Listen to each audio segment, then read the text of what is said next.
all happy again. Let's continue with this book of Rinpoche's, learning how to live and die, so we can carry on living in the next life in a way that we choose. Remember that. This is quite shocking to us. We're the boss. Keep saying it. We're the boss. Okay, so we're gonna just think. Don't put the prayers up. Just think. Okay, do it in our own minds. Think. This is the meaning of the prayers. So think. We're gonna, until we're enlightened, we're gonna rely upon the Buddha, Dhamma, Sangha. Well, that's for those of us who already identify with being Buddhist. Maybe we haven't decided, so that's in which case you don't say it, don't think it. But and then the second lines are stating our purpose for being together, our motivation, as the Lamas say. By listening to these teachings, thinking about it, analyzing, contemplating, internalizing these views so that we can turn them into practice. May we become a Buddha, may it be the cause for us to be actually enlightened in the future, so we can really then be of benefit to others. That's the plan. Think like that. Sangye charang soke chognam la jancho baru dagni kyab suchi dagi chönyen gipe sonam ki drola penche sangye drupa shok sangye charang soke chognam la jancho baru dagni kyab suchi dagi chönyen gipe sonam ki drola penche sangye drupa shok. That's 3 times. That's it. Let's go. Okay. So we're using Lama Zopa Rinpoche's book, formerly known as How to Enjoy Life, also formerly known, another version of it that was a PDF, How to Help Your Loved Ones Enjoy Life so they can go happily to their future rebirth, which is the real point of the book. But then it's now called From Wisdom, the paperback, and there's a digital version as well, and hopefully it's going to get going on the audio book. How to Face Death Without Fear, which is a, pretty basic one. So the first part of the book is, like I said, is sort of background, nuts and bolts of things.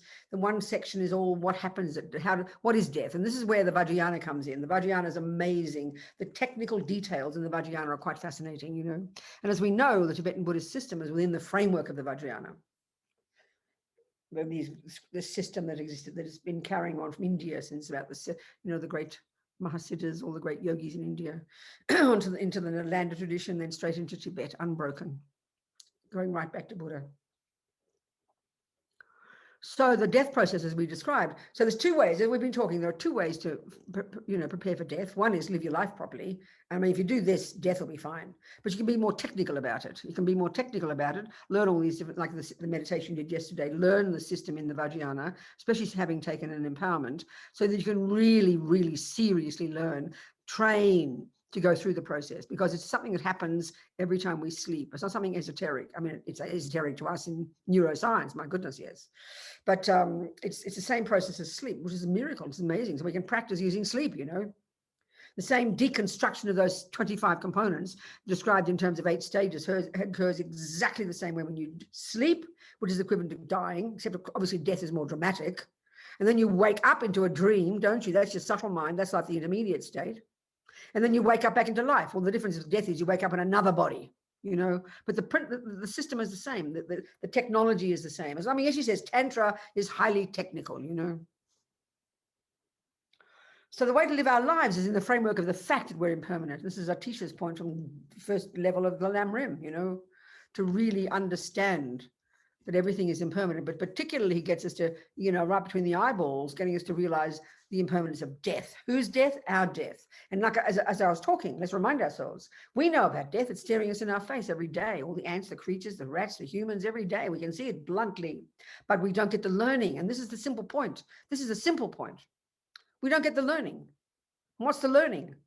As soon as you say, that'll happen to me, it's the wake-up call. Until you say that, even when your beloveds die, even when the worst deaths in the universe for you, your beloveds, your poodle, your husband, your children, still you don't get the learning. You get grief, you have compassion, but you don't get the point, and the point is so simple. That'll happen to me. All you got to do is say that, and that's the point. You got it. Boom. Then you'll start to understand. It's not complicated. We miss that piece. We miss that piece. That'll happen to me. That'll be me, I mean, we only get that when we're told we're going to die soon. Any of you maybe have been told you're going to die. You've got a disease, right? And you're going to be dying. You've been given a date, roughly, approximately, like my friends on death row. Then we start to think about the meaning of life. Then we start to think about what the hell is the point. And this is the point that the teacher's making in its very first point. The 3 points: death is definite, time of death is uncertain. And then the third point, the action point, what is important at the time of death? And that's the thinking we have to do.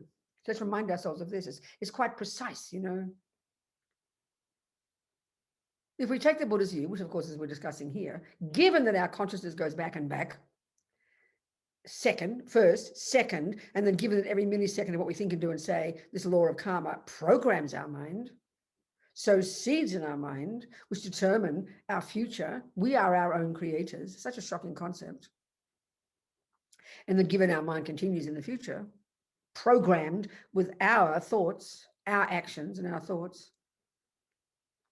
And given, of course, the next level of detail is the so-called negative actions ripen as suffering and positive ones ripen as happiness. So given logically, hey, I want happiness. Even if we take the first level of suffering, the first level of suffering is suffering of suffering. Everybody agrees with that one. It's when very simply, it's when the bad things happen. Do you want, I mean, even forget about lower realms, forget about other realms if that's even too hard for our mind. But we know we don't want the suffering. It's called the experiences similar to the cause, which is how we're seen and treated by others. We can see in our life, we're all very social beings. We connect with each other. We do and say things in relation to each other. So, we're going to meet each other again and play out all the nonsense we've created, including the good stuff. It's so clear. So we know we don't like being bad-mouthed, harmed, lied to, stolen from, abused, raped, terrorized. We don't want to be poor, sick, living in the desert. We know we don't want that. So we can take that experience and at least take on board this view that I create these experiences and therefore I create my happy experiences. This is what's powerful. And this is a starting point. Of course, it's hard for us. Who's clairvoyant? None of us, We can't see the truth of this. So we're going to take it as our hypothesis until we can see the truth of it, which we can when we get clairvoyance, when we get single point of concentration. Go to the mountains, work really hard, a couple of years, you'll get clairvoyance and you'll prove it. Takes time, of course. So given at this level, this is the bare minimum, at least we know we don't want future suffering. So then we think, well, at the time of death, literally, what can I bring with me, basically, We know, I mean, Buddha's view is you only take your mind with you. Your mind carries on. All the packaging, all the body is gone. It's deconstructed. All this process of death, it's all gone. The physical's gone. The body is gone. The one where we think is me, is gone like a dream, dissolved.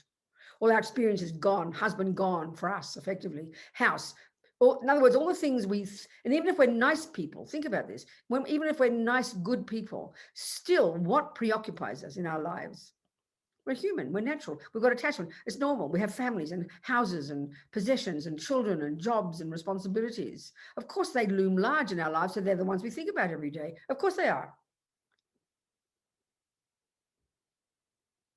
And so naturally, we have attachment for them. So naturally, we don't want to let them go. It's very painful. But they're not much use to us at the time of death.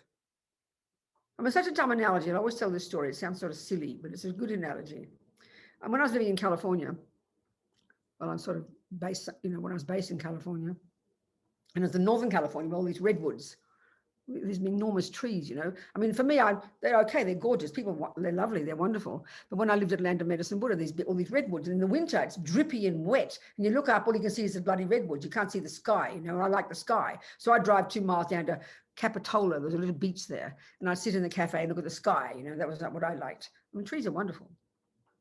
I sound like I'm cynical when it comes to nature. I always joke and I say, I'm happy that the West, I'm happy that the trees and flowers and the West, the wild is out there. I'm happy it's there. I just don't need to see it, So anyway, these trees, and it was wet and drippy. And I know I had this period occasionally I'd take off and I'd call it my editing retreat. So I had about 9 weeks spare. So I organized with a friend who runs a center in San Jose, not in San Jose, in where, Puerto Rico. Okay, San Juan, little island, about 4 million people, gorgeous.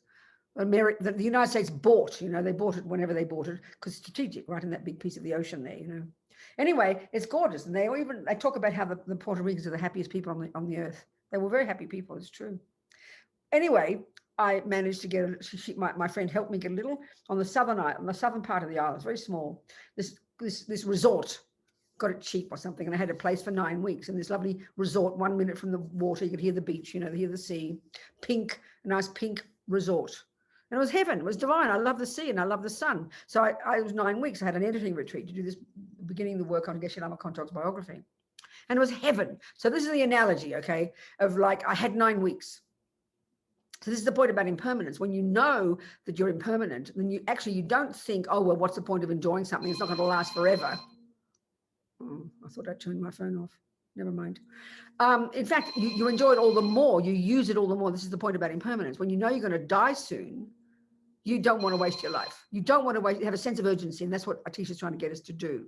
So that's what I had there. Was a sense of urgency, this gorgeous environment, the analogy for my life. And I'd go out there swimming every day, and I'd go walking every day, and I'd go here and go there in the restaurants because I didn't want to waste my time. So my point is, imagine I forgot it was impermanent. This is the point. Imagine I forgot this lovely scenario was impermanent. Well, what would I do? I'd become lazy. I'd wake up in the morning. Oh, I don't feel like eating today. I don't feel like sleeping. I'll do it tomorrow. I'll go to the beach tomorrow, because you think it's permanent. You think it's going to last forever. So that's when we become lazy. Then I get caught up in attachment. This is my apartment and my possessions and my thing. Then I get upset with the guys next door playing rock and roll music, and I'd sue them. But when you know it's impermanent, when you know I had 9 weeks, you make the most of it. You accept the rubbish. There's no point in holding on because you make the most of it. That's the point. So I always joke and imagine I'd forgotten it was impermanent. And then Rita, remember the landlady, who'd given me the keys, and she comes along after 9 weeks, and I've completely forgotten that I now think it's my apartment and my this, and I'm angry and resentful and depressed, which is what happens when you think things are permanent. Look at our lives. And she's dragging me out, screaming, and I don't know what to do because I haven't organized, someone go somewhere else. So this is the thing about preparing for death and preparing for the next life. I know it sounds so silly. Like I said about preparing to go to Italy. It's logical when you know you're in charge.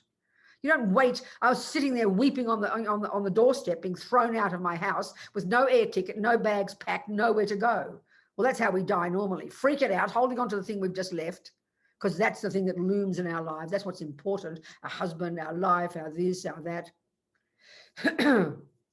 So, of course, the first answer to this is best to give up sex, drugs, and rock and roll. Leave your husband, go off, become a monk or nun, and go to the mountains and get some realizations quickly. That's the best way. That's the first level. But if you're skillful, the Mahayana approach, the Bodhisattva approach is you can get the best of both worlds. If you've got some level of renunciation, you can have your husband and you can have your cake and eat it too. You can have your husband and eat him too, whatever the words I had to use that analogy. Get the point. And you put bodhicitta into the mix. The first one is giving up attachment, no time to waste. No time to waste. End up becoming like Geshe Lama Kontrok, who meditated 24 hours a day. He didn't eat, didn't sleep, didn't need clothing, living in 6 foot of snow in the winter. That's the best. But clearly we're not that level. So then you use the Mahayana path, and you have your hubby and you have your money and you have your kids, but you remember it's impermanent. You don't cling, but you make it the grist for your mill. You make that your practice. So you practice patience and humility and kindness and generosity and forgiveness and give up attachment and anger. Then your life becomes your practice. That's the Mahayana approach. And that's the skillful one. So don't sit there hankering, oh, I should become a nun, maybe go off to the mountains. No, deal with what you've got this second. That's your life. And you make that Dharma. Like the house in Puerto Rico. Just an analogy. You know it's not yours. You know it's just a house that you're living in temporarily, and you enjoy it while you've got it, but you're happy to say goodbye. And what do you do before you say goodbye to that little apartment in Puerto Rico? I had to buy my air ticket to get to freezing old Boston. I remember Puerto Rico was like 70 point something degrees. It was 80 degrees Fahrenheit. It was delicious. Lovely. The beach every day was heaven. Just the analogy. But I didn't think I had to leave. There was no point in clinging. So I enjoyed what I had. You made the most of it. And then I was prepared when Rita, I had my bag packed and I took a flight and I went to Boston. So you prepare your future. We do this. We live our lives like this. We just don't think of the next life. It's just too weird for us. We're not used to thinking that way, That's the way to think. And then you'll say goodbye with a happy mind. See you, darling. See you next life. Goodbye. No attachment. So you make the most. You get the best of your life. And in this way, you see it in the framework of impermanence. You see your life and your husband, your children in the framework of impermanence. So you make it your practice every second, as much as you can. And then your mind is happy, you're kind to others, and you're putting marvelous imprints in your mind, and you're preparing for your next life. This is how to live your life. It's just you have to learn to think like this. We have to learn to reframe our philosophy in our head, Then death will not be a problem. You'll be able to leave easily. Pack your bag, ready to go. And as Rinpoche says, the ones who die with a happy mind, death is a blissful experience because their mind's virtuous and therefore content, not afraid. So you live your life. Then when death comes, and then add on to that, if you're a Buddhist, Tibetan Buddhist, you can take your highest yoga tantra empowerment. And you do this practice as of, doing through the 8 stages. And if you haven't even had an empowerment, it's okay. You can still practice the 8 stages. You can still do that. But it's all these sadhanas are constructed in such a way that you incorporate this 8 stages, and you can transform the death into the Dharmakaya, the intermediate state into the Sambhogakaya, and rebirth into the Nirmanakaya. The 3 levels, And then death, as Rinpoche says, death is a blissful experience. You're using it skillfully. So in other words, you've got to totally reframe the way we think about death. So naturally, if we're materialists, which is the world we live in, then death is a horrifying idea. It's a horrifying. Of course it's horrifying, because you turn into nothing. I mean, anyway, of course you'd be scared if you turn into nothing. I agree with you.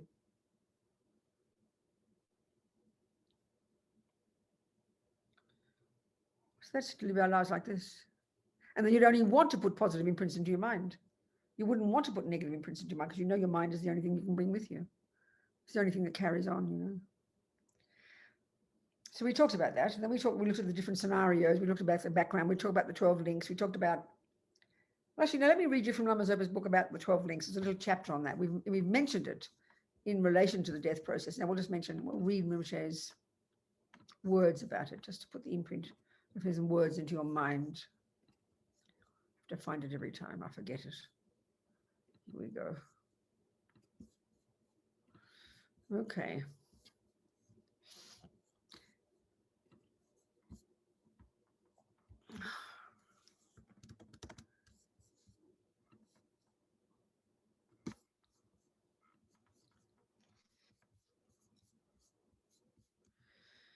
So it's part 2, how we go from one life to the next. So what happens at death?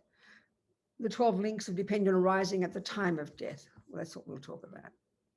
So the 12 links is Lord Buddha's is a sutra, is a teaching he gave about how we create second by second. We create lifetime, rebirths. We sort of, this kind of cycle, how we create this, you do this, then do this because of this, and therefore this, and therefore that, and therefore this, and therefore that. Like that. But he's talking here. Okay. The 12 links are dependent arising at the time of death. So cyclic existence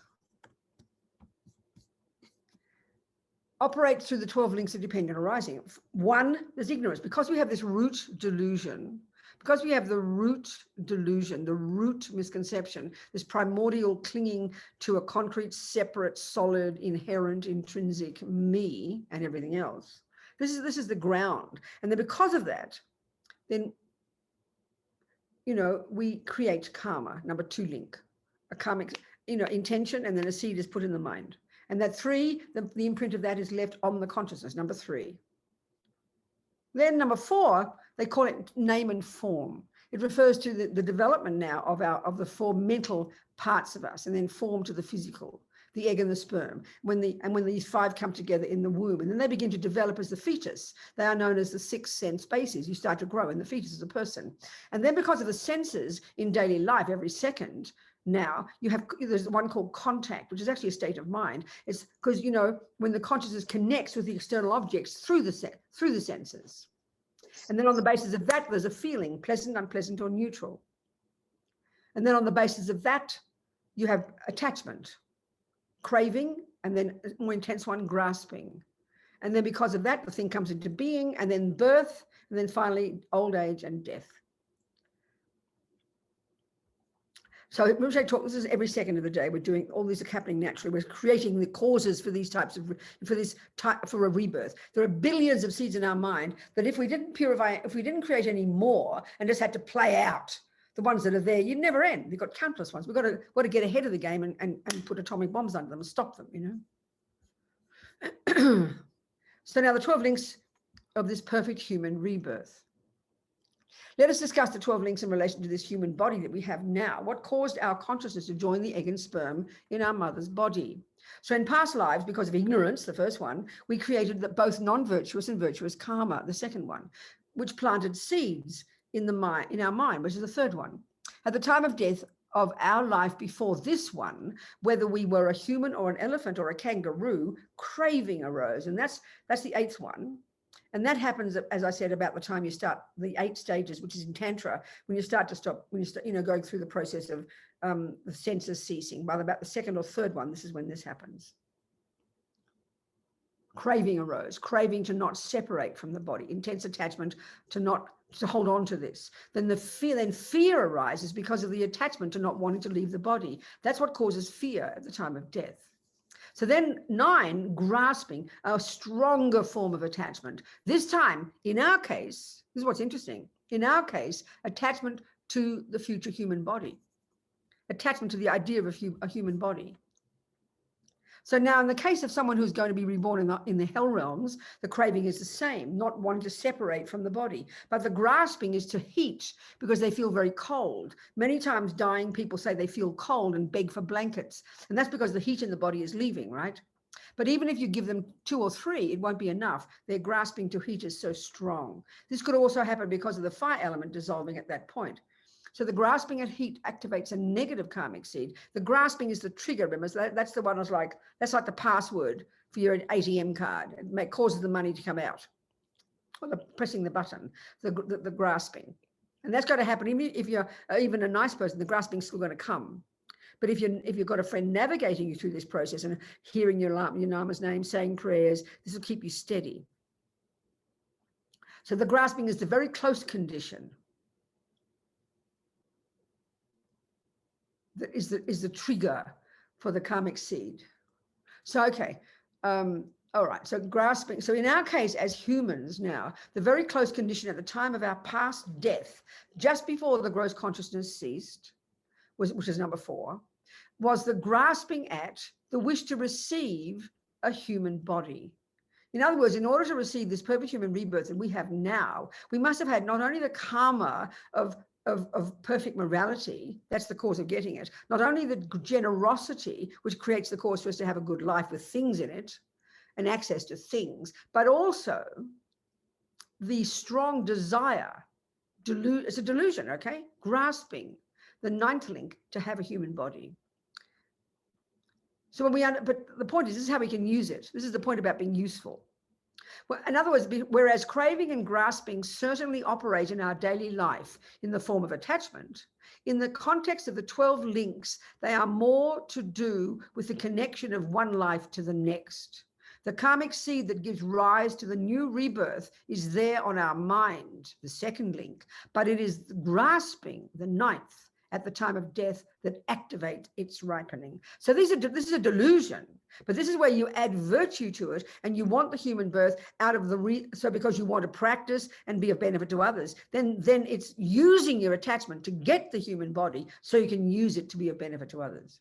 Just grasping at a human body, which is what happens, and then you look at all the people on the planet who are human, but have no interest in working on their minds, no interest whatsoever. Don't even know about the mind. I'm not talking about being Buddhist. I'm talking about just having awareness, noticing their mind plays a role in their lives. They just play out whatever they created, and then you die again. And 99% of the time they go to the lower realms because they just tip their life down the toilet by continuing attachment, continuing anger, continuing jealousy, continuing harming others. This is the tragedy, the tragic waste of a human life.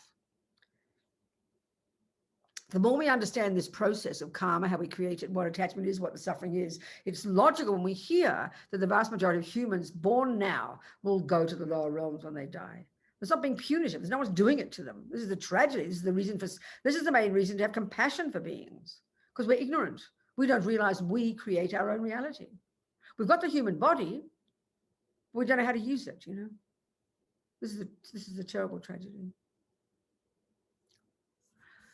So to summarize, 5 of the links are causes from past lives. 3 are delusions, the link of ignorance, number 1, craving and grasping, 8 and 9. And 2 are karmas, the links of compounded action, number 2, karma, and then the 10th one called becoming.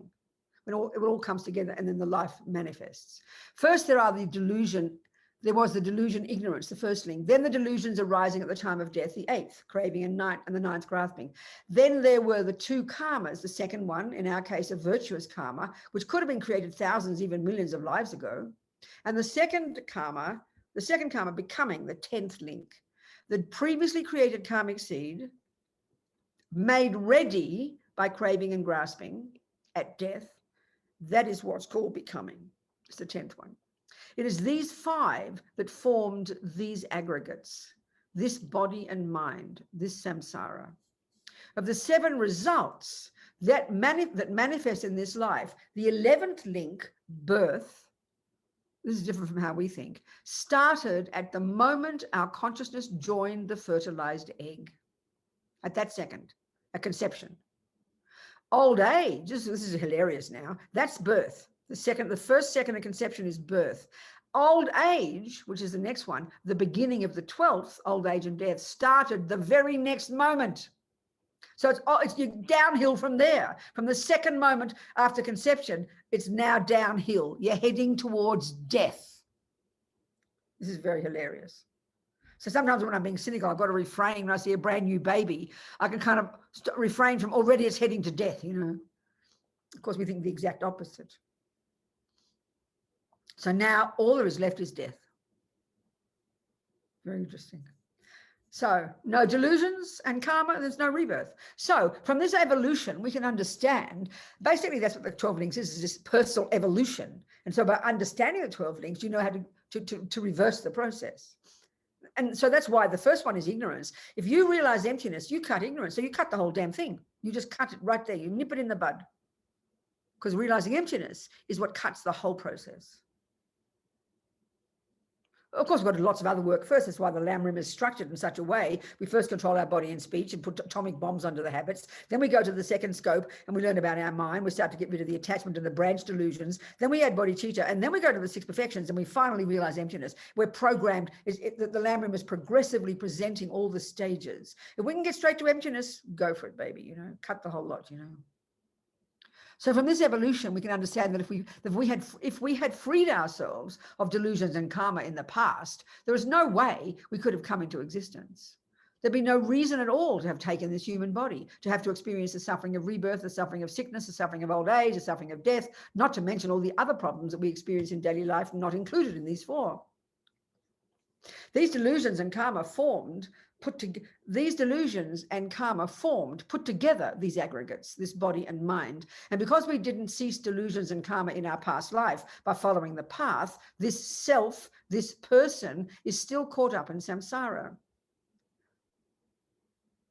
How many more sessions have we got, Steph?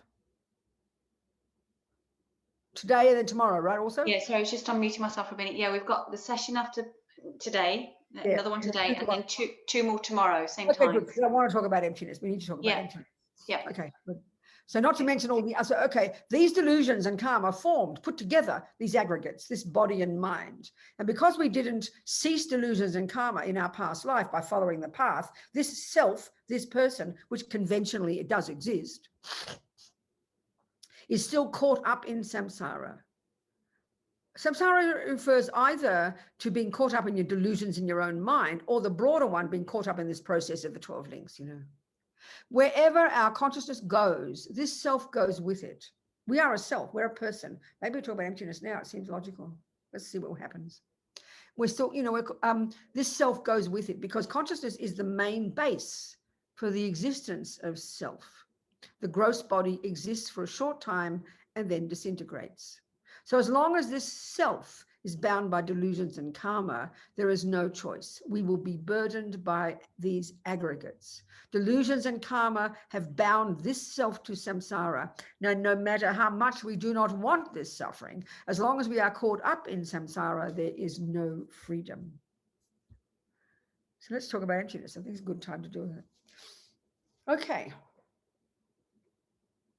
So, you know, there's self. When we hear Buddha say there's no self, and we hear Lama Zopa say there's a self, and the self goes from life to life, we're very confused, you know. So what's he mean by that? Well, basically, you know, when we are, the best way is always the best way to talk about emptiness, and this is what I like to do best because, you know, Tsongkhapa praises it, and Buddha praises it, and Lama Zopa praises it, is to see the reality in the framework of the 2 truths. And this is what is helping us understand here. So basically, you know, you have to first establish what exists conventionally. So you establish a computer, a person, you know, a couch, a shoe, a statue, a flower, a computer, an iPad. Billions and trillions of things exist, don't they? And we can see that every day we are creating more phenomena. We create phenomena. I always joke and say that since Steve Jobs, we probably doubled the number of phenomena in the universe. All these apps that have come up because these brilliant news. I mean, and you can prove it. This proves that minds create things. This proves it. It really proves we create things. Who'd heard of an app until Steve Jobs and some clever person started jumping in the bandwagon, and then we shortened application to the word app. And now there's billions of apps every day, new apps every day, you know. We create all of this. It's so clear we are the creators. But we forget. This is the interesting point. We forget that we did it. So basically, trillions of things exist. But the Buddha's saying we get them wrong. As Lama Zopa says so beautifully, that all the delusions in the mind, the branch delusions are attachment and anger and jealousy, and the root delusion, ego grasping, known colloquially as ego grasping, ignorance. What they do is, and this is the key function, they decorate on top of what is there, layer upon layer upon layer of things, of characteristics that just don't exist there. So it's evident, it's clear. Attachment, when you've got attachment for the chocolate cake, on that chocolate cake on the plate, there is a chocolate cake there. You establish that. That's called chocolate cake. It's not a carrot cake. It's a chocolate cake. And it could even be a good chocolate cake. It might have won the blue ribbon in the women's show, you know. In Australia, we still call it the Royal Melbourne Show, the Royal Sydney Show, you know, whatever you call them in England and in Scotland and UK. So it is that conventionally. There is a cake conventionally. This is the point. There is a cake conventionally. But attachment, for example, over-exaggerates. It's delicious. So attachment decorates deliciousness onto that cake that doesn't exist in the cake. And the main delusion, ignorance, decorates the ontological status of the thing itself onto it. The delusions put qualities onto the object that aren't there. It's the simplest way to put it. The simplest way to put it. So what we're trying to do this whole path, first control the berserk servants of the delusions, then get to the branch delusions, start seeing how they're liars. And now when we eventually get to the six perfections, we'll get to emptiness, we're going to attack the root delusion and discover that what these delusions think exist, don't exist. It's very simple. It's not simple, but that's the point. So we first establish, before we have to, you know, we can establish there is an iPad, a cake, a computer, or a person. We're an example of that type of phenomenon. We're called a person, or we're called a self, or we're called an I. They're all synonyms. It's for, you know, a being. A Buddha is a person, a dog is a person, a cat is a person, a hell being is a person. That's the type of phenomenon we are, you know. That's the name of the phenomenon we are. We're one of those. So we have to first establish that conventionally. And then now what we have to do is even look into how it exists conventionally, because we might know it's a cake, but we get it wrong because our delusions decorate things on top of it that don't exist there. And this is the job. This is the job we have to unpack and unravel the nonsense in our mind and start to see how we're projecting rubbish onto the outside world. And then believing it, then believing it, then believing it. That's the killer. As Lama Zopa says, bad enough that your attachment makes the cake look more delicious than it really is. Bad enough that happens, but the thing is, the killer, this is my word, the killer is we believe it is true. That's the part that keeps us paralyzed in samsara, because the habit is so strong. We believe in our own nonsense stories. We believe them. And what we're trying to do is first establish what the nonsense story is and then stop believing it. That's why this is a very powerful practice every day. You know, when you have all these delusions about ourself, I'm no good, I'm too fat, I'm no this, I'm that, I'm something else. All these unhappy stories we always have about ourself. We have them, they're very deeply ingrained. We run to them immediately like a groove in the mind. The water just goes there. These delusions just go there because we practice them so strongly. But that's why we have to have consciousness and awareness and catch them. And this is the part that's so outrageous. We never question, do we? You look in the mirror, or you just think of yourself, and you do something bad. You feel, I'm bad. I did the wrong thing. I'm bad. I did that. I'm bad. And we paint the whole of me with that one brush. We exaggerate. We never stop and say, I wonder if that's true. We never question it. This is what's so shocking. And this is the point. 27 people can say, no, you're not as bad as you think. 100 people can tell you that. On the one hand, you're hungry to hear it because you're dying for praise, but we don't believe it. This is what's hilarious. And then look what happens when one person agrees with you. You are bad, Robina. I agree with you. You'll have a mental breakdown and then you'll blame them. This is how ridiculous we are.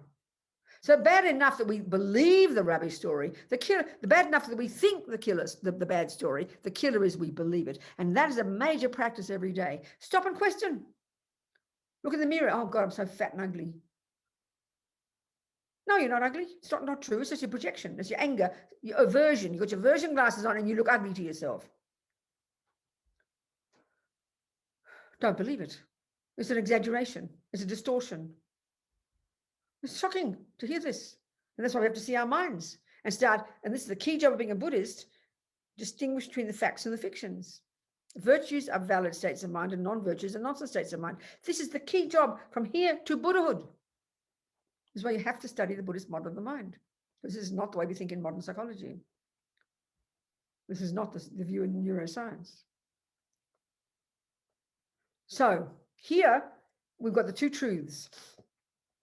The two truths, conventional and ultimate. This is how they talk. Conventional and ultimate. The shorthand for conventional is dependent arising, interdependence, that things come into existence or things exist in dependence upon various factors. First, causes. Second, parts. Third, the mind calling it that. That's the subtlest one. And then we have ultimate, the ultimate truth, the final one, which is that is the shorthand is emptiness. So we're going to unpack these concepts and then bring these two together. Right now we have the two extreme views. When we hear emptiness, we instantly chuck the baby out with the bathwater and think, oh well, there's no me, I might as well die, there's no this, there's no that, therefore nothing matters. That's nihilism. It's the worst mistake. You're falling into the abyss of the great mistake, as Tsongkhapa says. And that happens naturally. We run to that mistake. And this is the major mistake in the literature over the centuries, this misinterpretation of emptiness, It's a fine point. We've got to look into it carefully because we can't hear it properly. So the relationship of the two truths is crucial to understand. We now see them as separate. We hear there's nothing, and then we hear dependent arising, that there is something that does exist in dependence upon this and that. We over-exaggerate and we grasp and say, oh, thank goodness, there must be something. When we hear emptiness, we under-exaggerate and chuck the baby out with the bathwater. So we're going like drunken sailors between these two extremes the whole time. We've got to bring these together. We've got to reverse the process and bring them together. Because when we begin to understand, even intellectually, when we hear dependent arising, the things exist interdependently, that things exist in dependence upon this and that things are interdependent, that things are dependent arisings. When we hear that, that should lead us to go, that means there is no independent existence. That means they lack an independent existence, because independent is the opposite of dependent, isn't it? They lack an independent existence. Now, the trouble here is why we've got to ask the question, why is Buddha telling us that things lack an independent existence? Things lack inherent existence. Things lack self-existence. Things don't exist from their own side. There are many synonyms. What you've got to ask, why is Buddha telling us this? I mean, it's something we've never heard of. So we ought to ask him, why are you telling us? Why are you telling us things lack inherent existence, please? He says, guess what, folks? Because you believe in the depth of your being that things have an independent existence. Who would have thought that? We don't think that because it's so primordial. The mistake is so absolute, so utter, deep in the bones of our being. So the analogy, I use a simple analogy, let's say, who's there? Kate. Kate's on the top, my top row. So Kate, your example. So let's say Kate is colorblind. And every time black is presented to her, where's my thermos or where's my black thermos? So we present the black thermos to Kate's eyes. Because her eyes aren't working, she sees pink, let's say. And let's say she's never realized the mistake. So when someone and then someone notices and someone says to her, Kate, it's not pink. She go, what are you talking about? What do you mean it's not pink? I go, this is an easy one because she knows it's pink. She thinks it's pink. And someone suddenly says it's not pink. She'll get a shock of her life. Of course it's pink. What are you talking about? Well, this mistake we're making is so subtle we don't even know we make it. Who's ever heard that they clung to their own self as an inherent entity? What a joke, you know. Oh, Mummy, I think I'm inherent. No, you never said that, I promise. Mummy didn't know it either because the mistake is so subtle. So basically, Kate's making a mistake. Reality is a black thermos, but her eyes cause her to see pink. We can even bully her into believing it's black, but it's still difficult for her because she sees pink and it appears pink to her and she believes it's pink and she expects it to be pink. So we're living like this all our lives and we've got layers of these mistakes. Ignorance is the root mistake that actually over-exaggerates, that distorts the very, as I said, the ontological status of the thing itself in its bones. Then the branch delusion is attachment, cause it to appear more delicious than it is. Then aversion in the mind, like say, when you're in love with your boyfriend, attachment makes him look divine, and he chucks you out for a younger version, and now your aversion kicks in and makes him look ugly. Same bloke, in 1 minute he turns from beautiful to ugly. I mean, this is not possible, is it? It shows us our stupid mind, you know. All the time, these delusions are making up stories. It's their key function. Jealousy, you know, based in anger, curiously. Angry that how dare that person be happy at my expense, you know. Pride, over-exaggerating your good qualities. Low self-esteem, over-exaggerating your bad qualities. That's what they do. They're not accurate. This is a curious thing because when we think of depression and anger, we don't think of them being accurate or not accurate. We just think of them as being feelings, you know. That's the gross level. So here we're attacking the deepest delusion, which, like I said, is so subtle, we don't even notice we've got it. It's just even hard as we hear it. What do you mean, I think I'm inherent? What do you mean, I think I'm intrinsic? We can't even get the meaning, you know. So we have to understand the meaning. So the relationship of the two truths is utter and complete because one tells us the other, one leads to the other. As Lama Yeshe, paraphrasing Tsongkhapa, paraphrasing Buddha, dependent arising is the king of logics to prove emptiness, whereas we see them as opposite.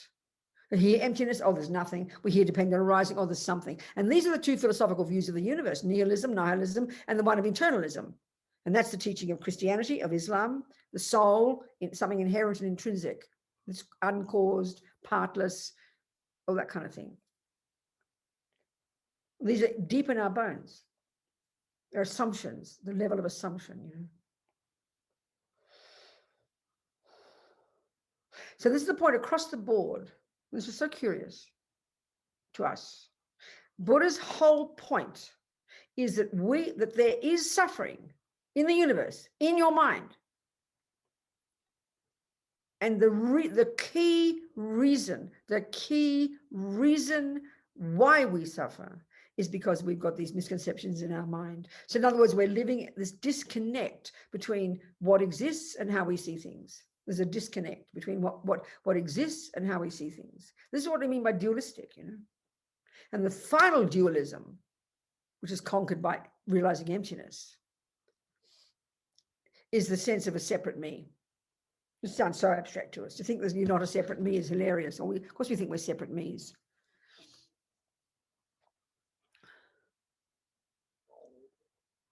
So dependent arising is the king of logics to prove emptiness. So the word emptiness confuses us enormously because we hear it as nothingness, but it doesn't mean that at all. That's the key thing. So let's look at it. Let's look at the meaning of this word. And the pink example is a good one. Kate's one, a simple analogy. Or even more simple. I go to drink my tea. I go, oh, my cup's empty. It's the most common thing we'll say, my cup's empty.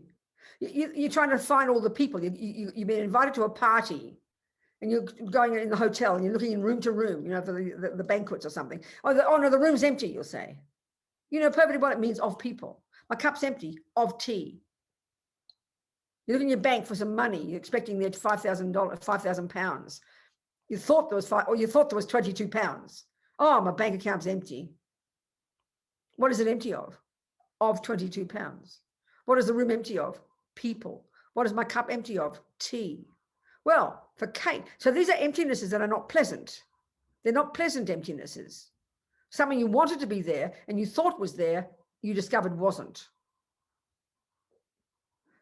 So a better example for emptiness of inherent existence is emptiness of cancer. Let's say you go to the doctor, Kate goes to the doctor, and she's got a husband, she's got a kid, she's in the peak of her life.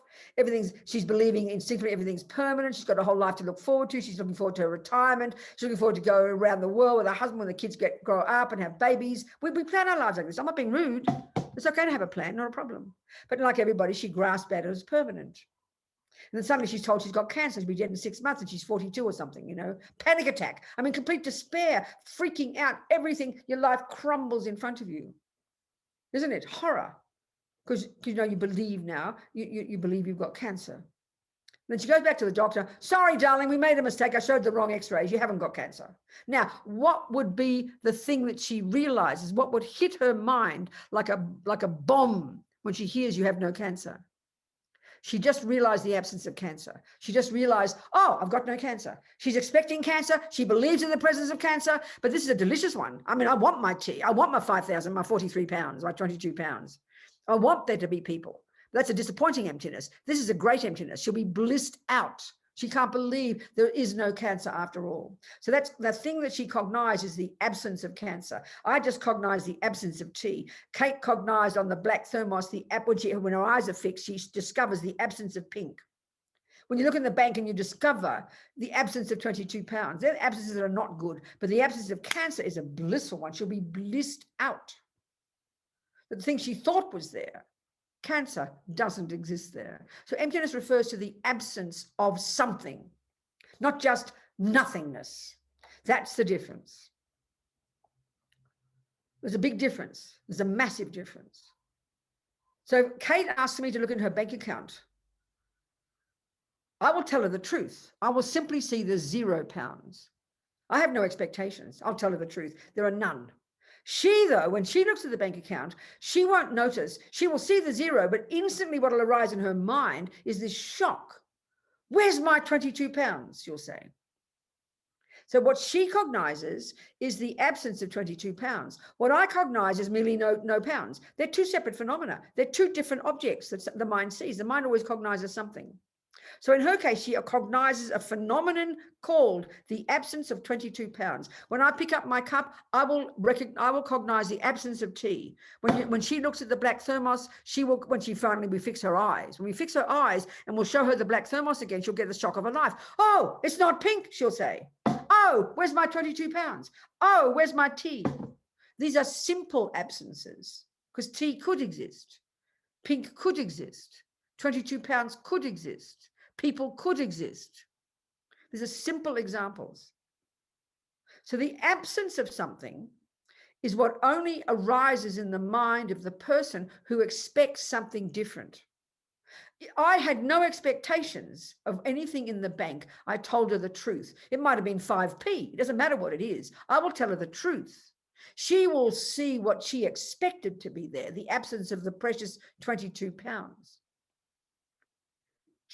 When we fix her eyes and we'll show her the black thermos, we think, well, now she'll see the truth. No, not yet. She'll see the absence of pink. That's the name of the phenomenon her mind cognizes. The mind always cognizes nouns. So I say it that way. The mind always cognizes nouns. The presence of something or the absence of something. Absence of something is more abstract, isn't it? So, what's Buddha telling us? He's saying we believe in a certain kind of me in here. We believe in an inherent me, in an independent me, in an intrinsic me. Like I said, we don't know what that means yet, but that's the me we believe is there. We believe it's there. That's what we have to prove, how it's not. So the point is, finally, when you've got single point of concentration, you'll be practicing for ages and ages, if not lifetimes, and one day the penny will drop and you will see the truth for the first time. directly. And what you see is that the absence of that fantasy I, and you'll realize there never has been, there isn't, and in fact there never could be that kind of I. So there's these absences I'm talking about, like tea, that could exist. Pink could exist. 22 pounds could exist. People could exist. Cancer could exist. They're just relative, simple examples. But this one is a more dramatic absence, because the thing that we think is there is a complete fabrication. Could never exist. So seeing that it has never, it's not as if, as His Holiness says, you look, we'll do the analysis in a minute. You're looking inside here for this I we think is there. You've got to check, you've got to search. It's not as if you chuck everything out looking for the I, and then you don't find an I and go, oh, well, there's no I. No, that's nihilism. You do look for the I, and you won't find the I.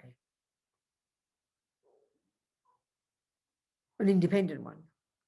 But that's not the real premise, His Holiness says. Things aren't, the I is not empty of inherent existence because you can't find it. You won't find it. But no, not the real premise. It is, the I is empty of inherent existence because you're dependent arising. So we'll go into this, we'll discuss this. So this seeing for the first time that there never has been, isn't, and never could be that kind of I, the independent I, the inherent I, the intrinsic I, the I in and of itself, the I from its own side. Or Lama Yeshe puts it, the I from itself. We don't, that's our problem. We are puzzled by these words only because we don't know what it means, an inherent existent I, which is what we cling to. As I said, the mistake is so subtle. So we've got to first establish what that would mean. Then we can begin to put our thoughts together. We can hear the word pink. We can hear the word 22 pounds. They're easy because they can exist. They're not a problem. But this one, we don't even know what it means, an inherent I. That's why we're confused.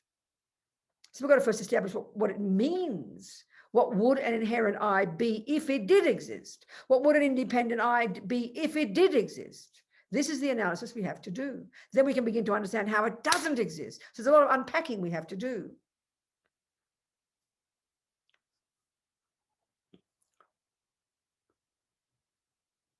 So when you meditate on emptiness, we think, I've got to meditate on emptiness, oh, the I is empty, there's no I, the I is empty, there's no inherent I, there's no inherent I, hoping for the penny to drop. No.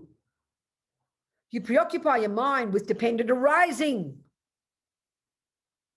And that is what triggers the insight. Aha, therefore, there is no I from its own side. Emptiness is the conclusion from the thinking about, in this case, the king of logic's dependent arising.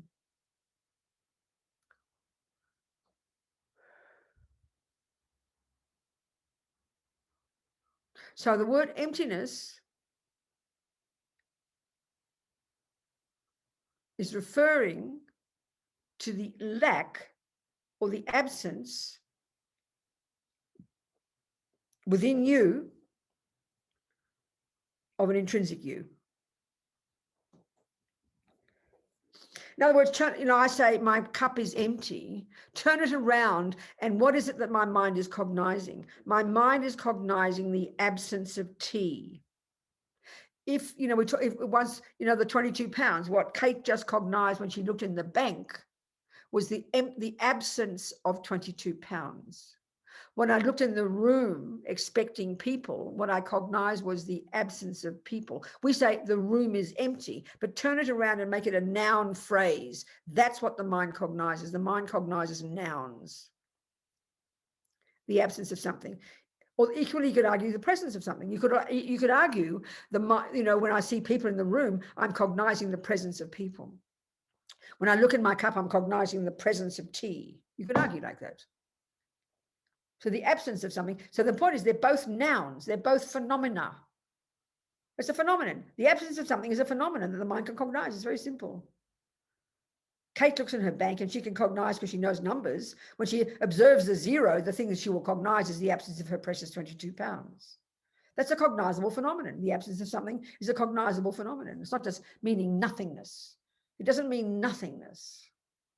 That's nihilism. There can't be such a thing as nothingness. It's absurd. It's the absence of something that you thought was there. So in general, this is a really interesting point, a good point. The only person who will recognize the absence of 22 pounds in the bank is the person who expects 22 pounds. The only person who sees who cognizes the absence of tea in my cup is the person who expects tea. You don't go into the china shop and buy your cups and saucers and then you say to mummy, oh, mummy, all the cups are empty. No one expects tea in the shop, for God's sake. So it's a really crucial thing to understand.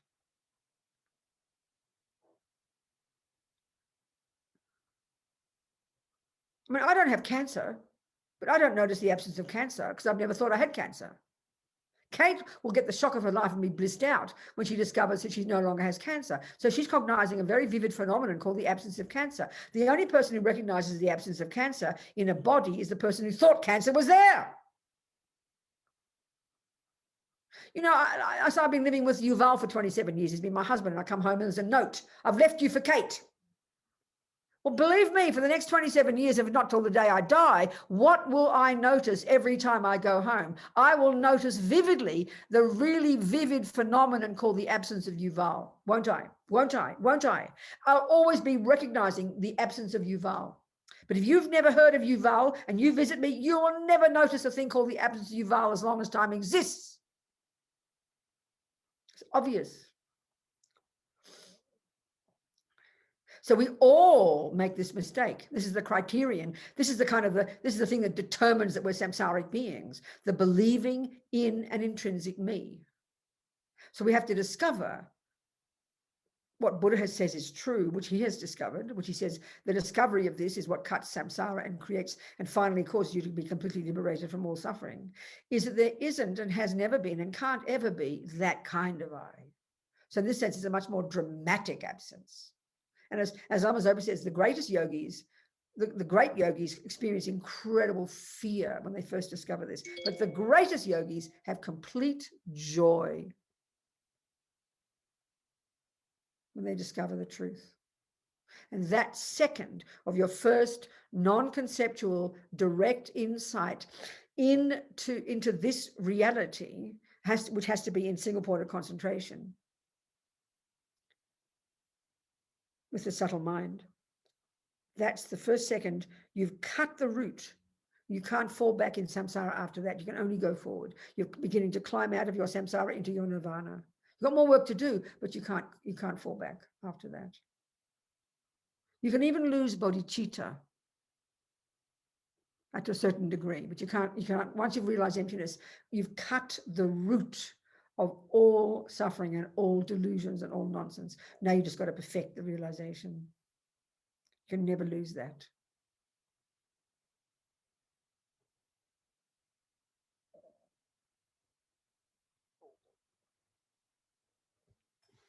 So let's do a little analysis and start searching for this I that we think is there, this independent I. There's different levels of independence. The grossest level we've learned is karma, cause and effect. The first example of dependent arising, and these are arguments that Buddha has had with the prevailing views at the time. So the grossest level of dependent arising he describes. There are hundreds of ways in which things are dependent arising. You know, short exists in dependence upon long. Up exists in dependence upon down. There's millions of those examples, but these are more related. These are more specific ones. So there's the first one is that everything, all impermanent phenomena exist in dependence upon causes.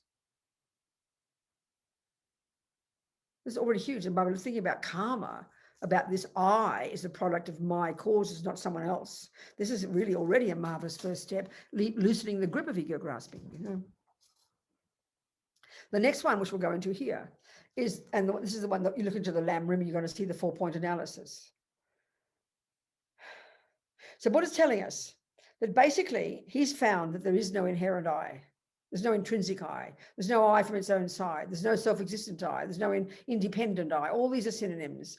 In the Prasangika Madhyamika view, there's many viewpoints that you study when you study Buddhist tenets. There's many viewpoints that Buddha has presented. And you study this text of all the different schools, hundreds of different schools of thought. First of all, from India, You know, for example, you've got the Hinayana views and the Mahayana views. Within the Hinayana, you've got the Vaibhashika and the Sautrantika. Then you've got 18 sub-schools of these and those and blah, blah, blah. And the one that's available, the one that's around these days, the Theravadan, is the only remaining of these 18 sub-schools of whichever one it is. I forget, the Sautrantika or something.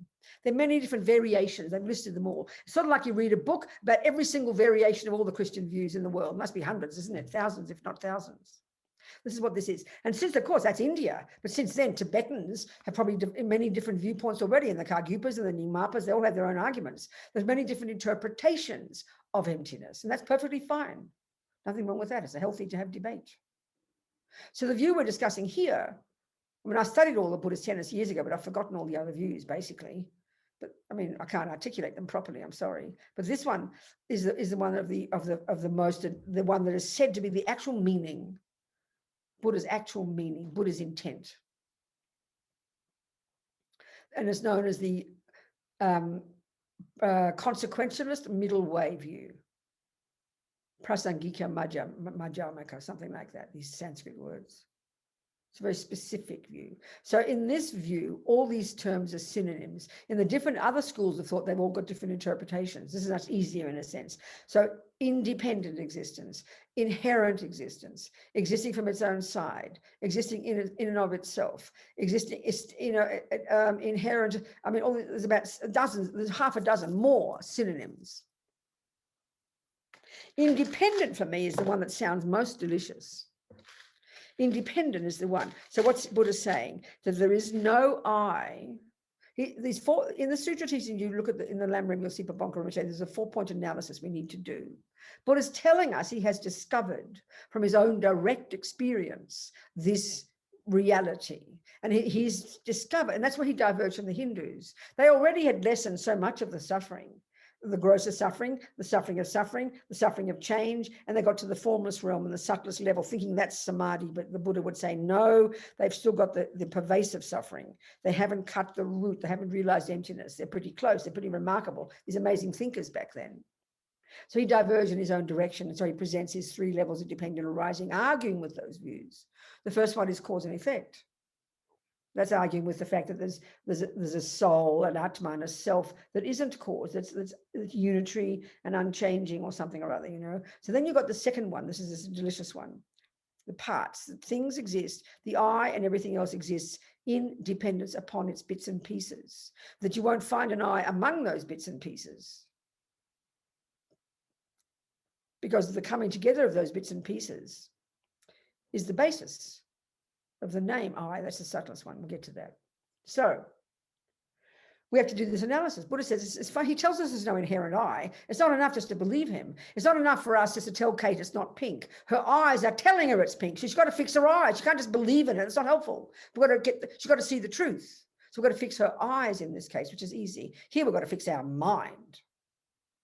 So Buddha's basically saying the second one, sorry guys, but because of your ignorance, because of your maripa, this ignorance, known colloquially as ego grasping when the object is I, totally believes either of 2 mistakes. One, that there is a separate piece in here, as my friend Pende says, walking hand in hand with all the other pieces, called I, or we think all of me is I, all the bits are I. So these are the 2 things we have to establish, that this is how things, so then we have to argue with these and prove them to be wrong. This is what we have to do, this analysis, you know. To use conceptuality, clear, precise thinking at a subtle level to deconstruct the lie, which will then trigger the insight, aha, there is no independent I, that's emptiness. So the example, let's do the second one. Okay, the word ignorance is already very fascinating. This is really important to understand. It's a simple word, ignorance. You know, and the normal level of ignorance we know is simply meaning you don't know. So, you know, you say to me, what's that? And I'll say, I don't know. Well, it's easy. You just tell me the truth. It's called a thermos. It keeps your tea warm. Thank you very much. Now I know. There's no argument. There's no drama. But the trouble is with the ignorance we have got, not only do we merely not know the reality that there is no independent I, that we not only do we not know the reality that there's no independent I, we think the exact opposite. That's what Kate's doing. Not only does she not know it's black, she believes it's pink. So the ordinary ignorance, she really doesn't know it's not black. That's not the problem. You can fix that in a minute. But she believes a lie, and then she's imposed the lie on top and she clings to it. That's how we all do. That's why the pain of samsara. We believe in the lies our mind tells us. Not only do we not know the truth that there's no independent I, we believe the exact opposite, that there is an independent I. This is the tragedy. And that we've clung to this for eons, and it's like ripping off our skin to get to see how it isn't true, because we believe in it. Everything in samsara, all our suffering, all our happiness, all the realms of existence are all the result of this fundamental lie. We've made the universe on the basis of this I, of the belief in this lie.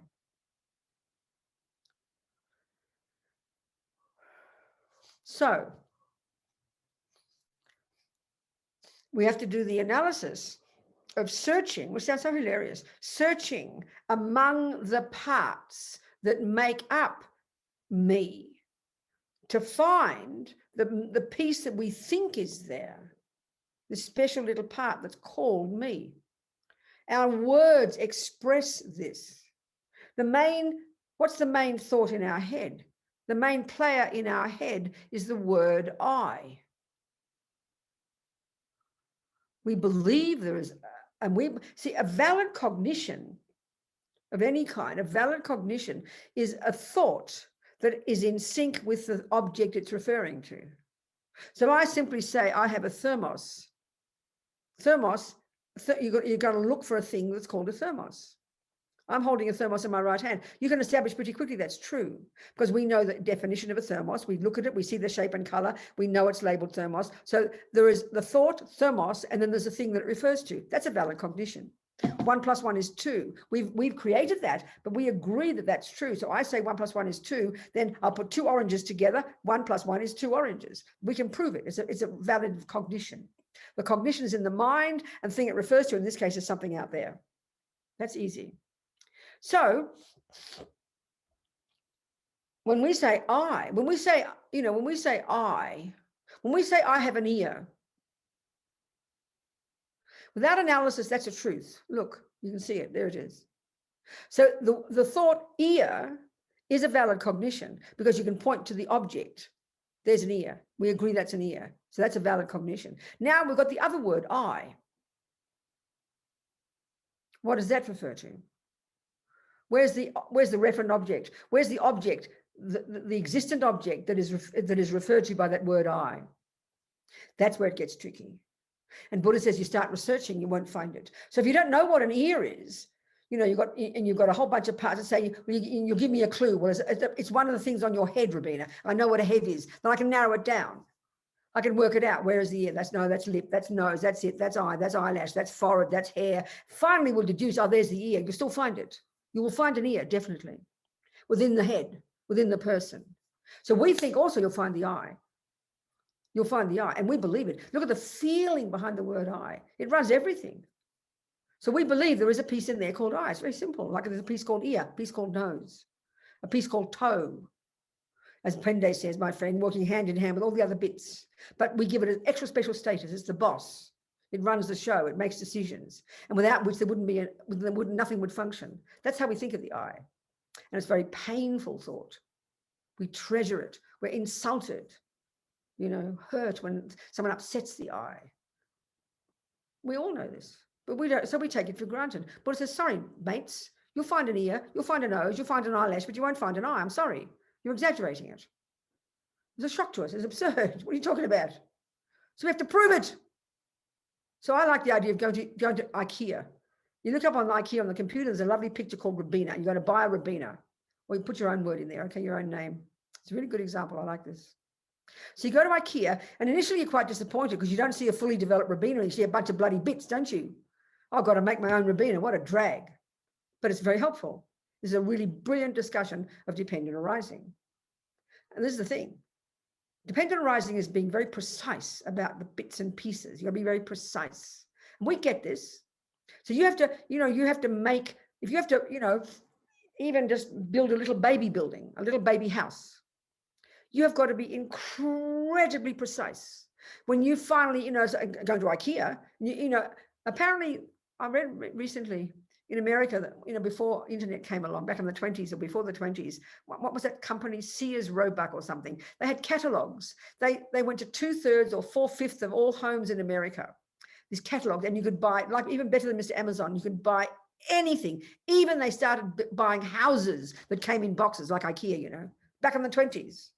All these different shapes. I mean, brilliant. It's so amazing. So you go to IKEA, and you've got to be, and yourself, you buy just simply a table. Forget about building a building. You build, you're going to buy a table. You know perfectly well that I was chuck in 5 legs and 3 tops and 4 screws, and you hope for your best. They are being so precise. Each piece in there has a role, and you put each piece together and you'll get your perfect table. We get that. So let's build a Robina. Let's build a me. So the millions of bits, there must be millions of bits. First of all, you've got the bits of your body, then you've got the bits of your mind, your anger, your love, your kindness, your generosity, your compassion, your subtle mind, your gross mind, millions of bits of your mind, millions of bits of your body. And you're slowly constructing this me. Each piece will have a role. You won't get 2 little fingers. Or you might, you never know, but typical normal body has 1 little finger on each hand. Get my point now? Now, what's happening is we're starting to get nervous because we keep looking among these thousands of parts for a very special part with a special gold envelope with a big little flashy I written on it. Think about this. And we can't find it. We're panicking because it's not going to be a real me until you find that special piece called I. We believe that totally. The Christians call it a soul. The Hindus call it an Atman. The Greeks call it an essence. In the West, we think it's just called ego or something. I don't know quite, but we haven't really been very articulate about it. And Buddha says, don't be silly. You don't need something like that. Because this is the point. You don't need something like that to be the boss, because all the parts do beautifully. Look at the table. It's the same thing. We believe in an intrinsic table as well. We believe there's some tableness there, like a special table like I, that without which there won't be a table. But excuse me, look at a table. There's 1 top, 4 legs, and a few screws. That's it. You don't need a special extra little tableness. You don't need it. The table does fine. Same with Robina. You don't need a special piece called I. You just don't need one. You won't find one, but you don't need one, Buddha says, because all the parts will do beautifully, working together harmoniously to do what? To be Robina. So what's Robina actually? This is the 3rd one. It's the name, merely the label we impute upon those parts. So we exaggerate its status. We exaggerate its status. Now, this is the interesting point. Excuse me. If I say I have a nose and an ear, now if I say I have a mala, this is a really good example now of a typical simple example of 3. They say there's one argument you have to do in the philosophy that's called if things exist, you're going to have one thing or more than one. So here's an example. I have a mala and a thermos. Have a look. You look with your eyes, and if you're going to see if this is a valid cognition, you have to see 3 separate, independent phenomena, and you can do it. One is called thermos, one is called Robina, and one is called mala. That's as easy if that's a valid cognition. Within the group of 3, you're going to have 3 things. And within this group, you'll have a thing labeled a mala, you have a thing labeled Robina, and you have a thing labeled a thermos. Easy. You've just proven the truth. If I said I have a thermos and an elephant, you'll feel very sorry for me. So that's easy. They're both independent of each other, meaning they don't depend upon each other for their existence. I could drop dead. The thermos and the mala will be fine. The mala will break. The thermos and Robina are fine. In the simple sense, they don't depend upon each other for their existence, and they also are separate. Now, this is a slightly more nuanced one, but this is the point now. This is slightly more nuanced. I have a nose and an ear. Well, that's 3 nouns. Think about this. There's 3 nouns there. There's 3 nouns. 3. eye, okay, pronoun, ear, and nose. So we can point to the ear, easy. We can point to the nose, easy. Now the problematic one is the eye. We just assume there's a piece in here somewhere that's called eye. So that's where we have to do the searching. And this is the point. If there were an eye that is separate and independent, which this ignorance thinks, then when Kate says to me, oh, Robina, I can't stand your nose. And I'll say, how dare you insult me? And she'll say, no, Robina, I didn't insult you. I insulted your nose. So if there were a phenomenon in here that bears the label eye, when the nose gets insulted, the ear doesn't mind, does it? The ear will be phew, I'm glad I'm okay. And my ear can still function. Then when the nose is cut off or is bumped or hurt, the ear's fine. And it's looking on with pity. Poor nose, it's got hurt. I'm okay. Well, so will the eye. If it's independent and separate, the eye will go, phew, I'm glad I haven't been insulted. But this is like a joke for us because we so assume the presence of this special little piece called I that feels somewhere here. And this is the unpacking we have to do. This is the pain and the suffering we experience. We never think of I in terms of blissful and joyful and radiant and loving and perfect. There's very little feeling of I when you have virtues. The feeling of I is looming large when it's delusions. It's always self-pity, this tragic feeling of poor me. Think about it. It sounds very cruel, but this is how it is. We have made it up. We have invented it.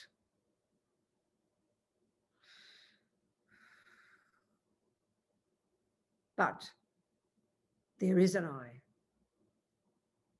This doesn't mean there's no I. It means there's no independent I.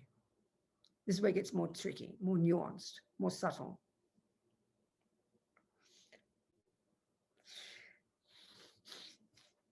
But you can't point to it. And this is leading to the subtlest one. That I is merely labeled. It's not very satisfying for us initially. It feels disappointing, you know.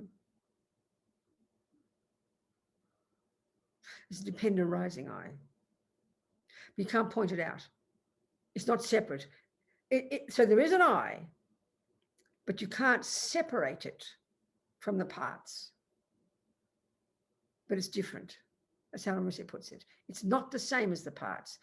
The I cannot be the parts. This is the other argument. The I cannot be the parts, but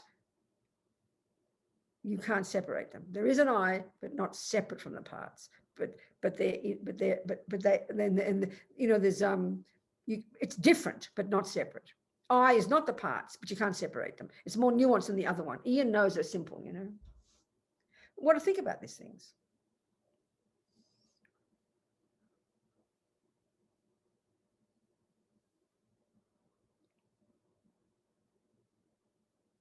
Gosh, it's time to go home already. I can't believe it. I haven't stopped talking. Quick, ask me some questions. I forgot about questions from yesterday, whatever. I'm so sorry, I forgot completely. Ask me some questions from yesterday, from whatever. I'm just going to go back to people who had their hands raised yesterday. Kelly and Sarah, you had your hands raised yesterday. Venerable Barbara, yes, please. Sarah, you've got your hand up. Would you like to unmute and ask your question? Yes, sweetheart. Yes, hello, Venerable Robina. So yes, going back to yesterday and previous days, you were talking about the process of being with your loved one when they were Being what? Being with your loved one when they were near to death. Yes. So I'm thinking of actually a current situation where my aunt's very near to death, but I'm not able to see her or visit because of lockdown. That's right, exactly. So, yes. So what I'm wanting to know, and you did touch on it, is about what I can do practice-wise to kind of help her, because I'm not going to be around her. No, I know, darling. Are you close to her for a start? Are you close to her? Very close. Can you speak on the telephone to her? Surely you can do that. Well, I actually did for the first time since she's been ill see her yesterday on video, but she's yeah, it's really hard. She's not really. Why, darling? She's not conscious? She's conscious, but it was quite hard to communicate, to be fair. She wasn't really hearing it was hard to communicate, basically. It just became quite a hard thing to do. I mean, since we've done this course, I actually wrote a letter. So that's good. With view of things you had said. So hopefully, well, yeah, my cousin will read it to her. Your cousin, that's her child? Yes. She can go to see them. She can go in there. So my cousin's he's a man, actually, sorry, but no, so she's basically come out of the hospital and she's come home, which is great. Oh, okay. And why can't you so, darling, listen, why I'm trying to get some things. So can you visit her now that she's at home? No. Because no one will let you, or because the law says you can't, or what reason? Well, I think it is, but I mean, the law says you can't, but also I think the family are obviously being very careful about COVID, so fine. basically. So the family get along with you. Are you close to your, I have to ask you some questions, Sarah. Sorry. Are you close to your family? These people? Yeah. Can you talk on the phone to her? Forget the video. Can you talk on the phone to her? Have the phone to her ear? Can you talk to her? I'm just asking you, darling. If yes, you can't, I mean, it's possible, but it's not been that possible, if you know what I mean. It's kind of... No, I don't know what you mean. Why isn't it possible to speak on the phone to her? Have you asked? Yes. I mean, say obviously no. I asked to, if there was the possibility of having a call. Well, I mean, obviously I got that opportunity yesterday, but I guess what I'm saying is they're kind of the immediate family that are kind of calling so what the you're shots. saying is they're not letting you do too much. So this is what I'm trying to establish. So if you can't do that, then you don't have a choice but to do other practices. This is all I'm trying to establish is this. If you can have contact, you just talk to her, love her, thank her. You can even sing a little mantra, like a sound. She won't know it's a prayer. It's just like a little song, you know? I mean, then you can leave an imprint in her mind. Now, if you can't do this, you get prayers and practices done for her, sweetheart. You know, Copan Monastery is probably the best if you don't know one yourself. Are you part of a center or what? Are you part of I mean, I'm not that familiar with Tibetan practices. I'm more in the Theravada. I do know. So that's up to you to decide what to do then. If you have a system where monks and nuns do prayers and practices for the dying, you can do that. But if you'd like to check on Copan Monastery, our monastery in Kathmandu, they're doing practices and prayers every day. So you just have to email them, make a little offering, and then they will do prayers. If you'd like to do that, you should talk to Steph or talk to somebody at Land of Joy, and they'll tell you what to do, sweetheart. That's just something you can do, and having people doing prayers and invoking the Buddhas can be beneficial for her mind. This is the best you can do, sweetheart. So then, yes. Thank you. Yes. So my next question was just about what I could. I mean, she's of a Christian faith, and I guess yes, I'm not able to really speak to her. That's basically the answer. Right. Fine. Yes. And obviously, you know, in a regular situation, you would be able to speak to her about God, and you know, the vicar would be around and all that.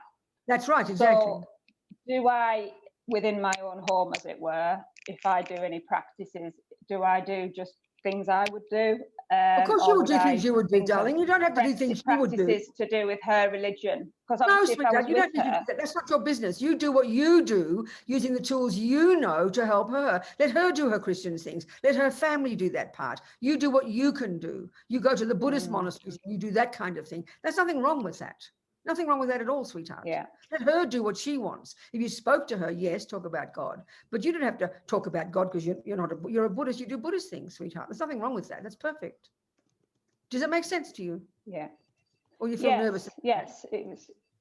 Yeah, I mean, I was just kind of clarifying really, because obviously what I'm saying as well is like during this time, and I don't know how long she hasn't got long. I just want to use my mind in the most skillful way. That's right, darling. Exactly. Yeah. So you feel that you're a Buddhist. You like the Buddhist practices, do you? Yes. Okay, then we'll use the Buddhist tool, sweetheart. And I mean, which is what we do in our tradition. We'd go to the monasteries and get anybody. You could have yourself just saying prayers. You could do any prayers you like. You can think of the Buddha. You can make prayers to the Buddha. Whatever you feel you have confidence in that makes sense to you, sweetheart. Yeah. Okay. Thank you. Well, thank you. I'll do that. And yeah. And if you do get a very chance much. to say hello to her, you can just tell her, you know, I love you, you're so kind, you've been so good, you're such a special person. Praise her and say, God loves you, and I'm sure God's, you know, just say things like that. For hearing her mind, she might be remembering those things. Yeah, That would be just well, so marvelous to basically, do. I wrote a card and a letter, so, you know, I'm basically hoping that they will read it to her, because it Good, says all darling. those things you've said. Good, sweetheart, yeah. wonderful, so kind, fantastic. Yeah, Just perfect, thank you. Sarah. Good, sweetheart, thank you so much. Thanks very Thanks, much. What about Sarah. Venerable Barbara you. had a question. Well, I'm going in order, if that's okay, Robina. Well, I saw Venerable Barbara's hand go up first. No, this is from yesterday. Kelly, Oh, you I had see, a okay. question from yesterday. I see, go on. I've got two in chat as well, Okay, Robina. go on then, please say them. Kelly, would you like to go ahead? Yeah, so when we were talking about not touching the body until the mind has left Right. after. Right, ideally, yeah, best one, yeah. I don't know if you can answer this, but obviously as a doctor, you need to go into that room and confirm what we think is life extinct. Exactly. Yeah. And the three kind of components of that you need to do is just confirm that breathing stopped, which is fairly easy to do without touching the body, but you need to feel for a pulse and check pupils. Sure, that's right. In the most respectful way that you can. And exactly. not touching anything you don't need to touch. Yeah.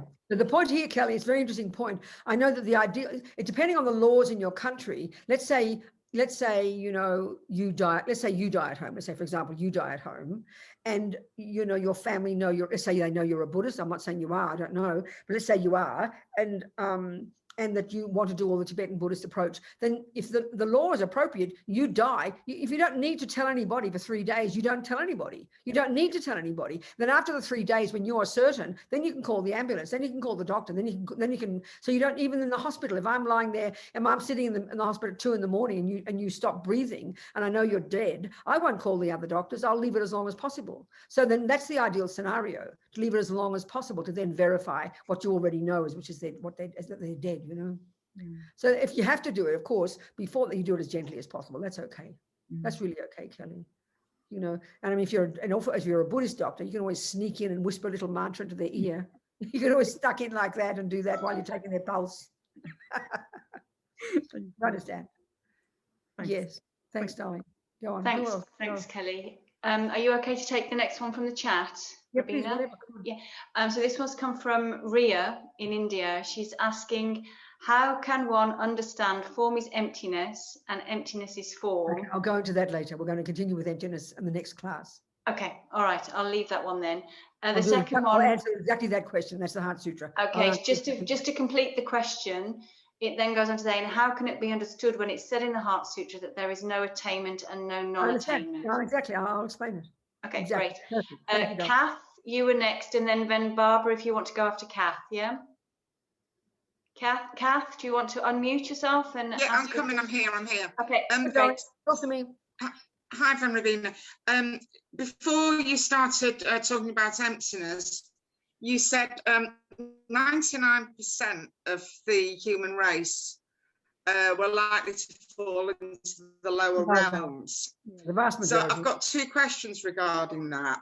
One is, well, I mean, I know. Obviously, I'm not holding you to the fact that it's exactly 99%, but I get the gist of it is that the vast majority of humans would go to the lower realms. If you understand, my main point is to give. But just let me make the point though, Catherine, just so we're clear. The reason being, if we understand what creates suffering and what creates happiness, and then we observe most humans who don't know that even their mind plays any role, who have no consciousness and no awareness, and just follow feelings, follow attachment, follow anger, follow jealousy, follow depression, and don't think about impermanence and die in fear. So put all these things together, it's not surprising if that were the case. That's the broader point. Okay, so two things about that. This is me being ignorant. How does one goes, well, hopefully this one doesn't, and that's me being, that's my ego, whatever. But if one, my father or whoever ends up in the lower realms, how is he likely, or, it's not a he anymore necessarily, but how is it, how do you come out of the lower realms back into oppression? It's difficult. It's possible because we are the proof of it. If all we can do is do the logic, if your mind is beginningless, Kath, if your mind is beginningless, you've had every type of rebirth imaginable. You've been the richest, most sublime, wheel turning king. You've even possible you've had bodhicitta. You've had incredible realizations. You've been as rich as can be. You've been in the worst realms and the highest realms. Clearly you're the proof that you can get out of the lower realms, because here you are in the human realm. So it's logical, because the karmic imprints are there. It's just once you're in the lower realms, it's hard to do anything. It's impossible to do anything to get yourself out. You've got to rely upon that karma running out, and like a miracle at the time of your death, maybe you're someone's little dog, and then because you've got attachment to your human mummy and you die peacefully, and that triggers a human karmic seed and you get a human birth. So it's possible. It's just that it's hard work, because you can't do much while you're in the lower realms. But we've all had human births before, so it's not impossible. And that's why we need to help people die well.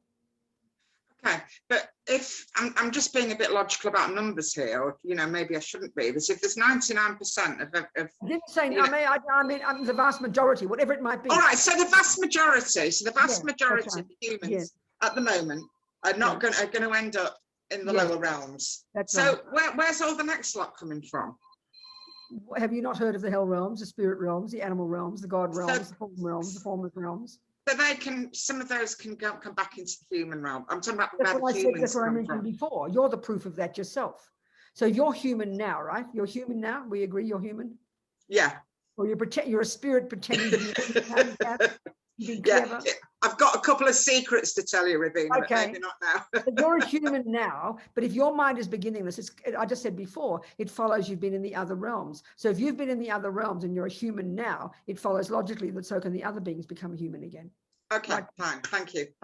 That's why we have to help people avoid being born in the lower realms, so they can keep on moving on the human path, including the ant, the mouse, the dog, the baby, and your grandpa. That's why this is such a powerful job to do. Because all the beings there have got human imprints. They've all got Buddha nature. In fact, they've all got the tendency to be able to become a Buddha. That's all there. That's what keeps the bodhisattvas going, never giving up, trying to help, because they know everybody possesses this potential to be Buddha. So this is why the powerful job of helping others is the facilitating of this, and especially at death. This is why it's so precious. Thank you. You know what I'm saying? Thank Clear? you. Thank you, Kath. Very helpful. Thank you, darling. We could, how many more questions? We could have a break now. I'll come back in an hour and then we'll have more questions then and we can continue. We've still got another day yet. We've got plenty of time. Okay, so the next one.